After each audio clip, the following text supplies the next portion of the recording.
Bom dia então, meus queridos alunos do primeiro ano.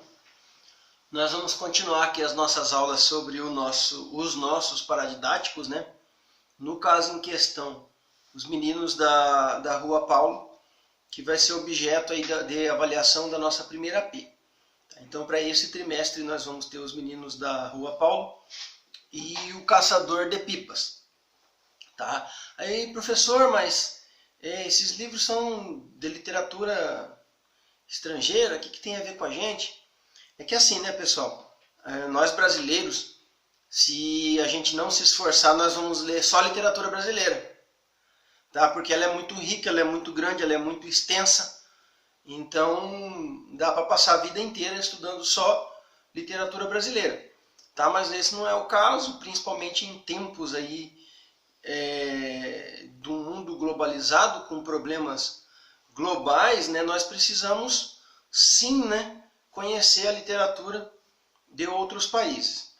Tá? Então, voltando para a obra, né, gente, Os Meninos da Rua Paulo. Então, aparentemente ele é um livrinho, talvez até bobo, por assim dizer, de literatura infanto-juvenil. Tá? Mas, na verdade, ele vai trabalhar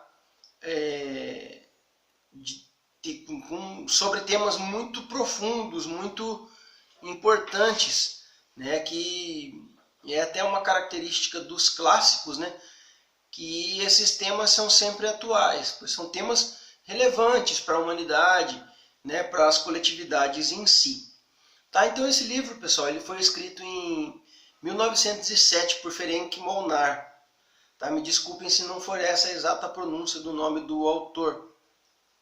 Tá? Então ele vai contar a história de um grupo de meninos que viviam em Budapeste, na Budapeste do final do século XIX.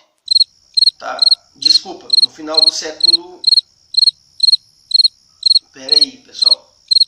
1800 e pouco, no final do século XIX, tá certo? 1889, na verdade, a história se passa. Então, assim,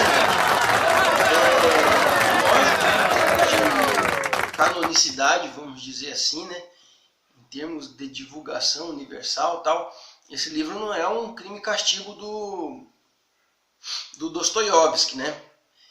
Esse livro é bem menos conhecido, mas isso não tira a importância dele, porque, voltando à minha fala no começo do vídeo, ele vai tratar de temas universais da humanidade. Tá? Mas, assim, quais seriam esses temas, professor? Gente, assim, uma coisa que eu fiquei impressionado com esse livro é que, e foi uma releitura minha, né? É que ele, assim, ele vai tratar de uma maneira muito simples problemas muito profundos. Quer ver um problema, assim, bem legal que eu achei que tem no livro é a questão da fidelidade a alguma coisa. Tá? Então, no caso aqui, eles vão mostrar a fidelidade a um grupo. Tá? Então tem um menino que... Depois eu vou dar uma aula mais aprofundada sobre as personagens, nós vamos fazer a análise ali das personagens. Mas tem um menino que trai o grupo, e tem um menino que ele dá a vida pelo grupo praticamente. Tá? Então nós vemos esses dois extremos. E a gente pode trazer isso, né, para a nossa vida atual, talvez para o momento atual que nós vivemos, né, em que a gente vê pessoas se vendendo para conseguir favores, né, a gente vê pessoas traindo para conseguir favores. Então, assim, o fervor com que o menino que dá a vida para defender o seu grupo, para defender o seu território, ele é muito interessante de ser analisado em tempos de modernidade líquida, né? Onde todas as relações humanas ou as relações dos humanos com as instituições são líquidas, né? Elas mudam de forma, às vezes ela deixa de existir e por aí vai. Tá? Então, como esse livro foi escrito no século XIX, no final do século XIX, tem essa questão do grupo, da pessoa estar arraigada à pátria, dela estar arraigada a lugares, né? E isso nós perdemos hoje em dia, né? Então, quem sabe não está na hora da gente parar para pensar, né? Se nós não precisamos resgatar alguns desses valores. Que, por exemplo, os meninos, as personagens da Rua Paulo, são personagens que o autor tirou desse seu convívio, ali, desse seu cotidiano. Em alguns momentos o autor até se entrega, porque ele usa a primeira pessoa do plural e dá a entender que ele estava entre os meninos da Rua Paulo. Tá? Isso não é bem explícito no texto, mas dá a entender, né, que propositalmente ou sem querer ele se entrega, dando a entender que ele fazia parte dos meninos, do grupo de meninos da Rua Paulo.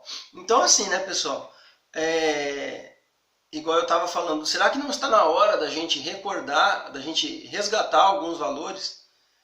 Por exemplo, essa questão da fidelidade com as coisas que a gente julga importante, a família, por exemplo, né?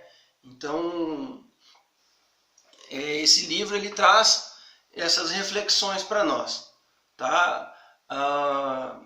Esses meninos da Rua Paulo, eles viveram os horrores de 2 guerras, tá? Então, se o livro passa assim, em 1889, então essa geração que ele era criança vai passar pela Primeira Guerra e pela Segunda.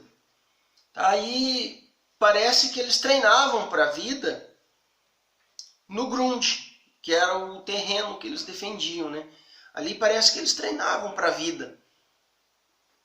Eles gostariam de ser célebres, né? Ali eles votavam, ali eles decidiam. Então parece que ali eles estavam treinando para a vida. E a gente pode parar, né? Vocês, enquanto jovens, né, podem parar para pensar assim, como que nós estamos treinando para a vida? Como que nós estamos treinando para as guerras? Guerra que eu digo não no sentido bélico, né? Se Deus quiser, mas no sentido daquela guerra cotidiana, né? Naqueles desafios cotidianos que a humana lida, como diz o Machado de Assis, né? No poema A Carolina. Então, como nós estamos nos preparando para esse futuro? Será que só eu estudar basta? Eu vou estudar, vou ser um aluno, será que só isso basta? Né? Então, são reflexões aí que os meninos da Rua Paulo traz para a gente, né? Essa obra aí, que vai ser o nosso paradidático. Então eu peço, pessoal, que vocês leiam. É um livrinho bem curto, são acho que 119 páginas. Não vai matar ninguém de ler esse livrinho. E depois nós vamos fazer mais reflexões, né, sobre as personagens. Já adianto para vocês que tem uma certa dificuldade em relação ao nome das personagens, né, porque eles são do leste europeu, né, então ali os nomes são todos complicados da gente pronunciar. Tá, mas isso aí não é um obstáculo tão grande aí para a nossa leitura. Tá ok, pessoal? Então eu vou deixar a descrição de um vídeo também que uma outra professora faz sobre os meninos da Rua Paulo. Aí vocês, por favor, assistam essa minha aulinha e assistam o vídeo da professora.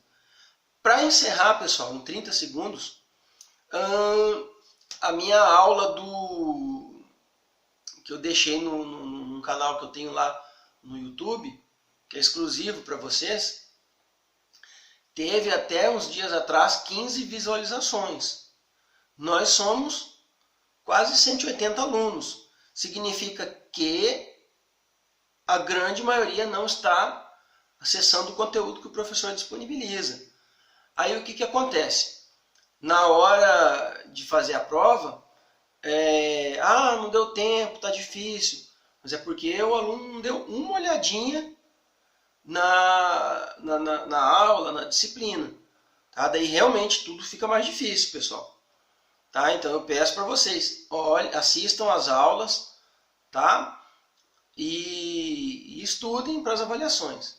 Ok, pessoal? Um abraço aí para vocês.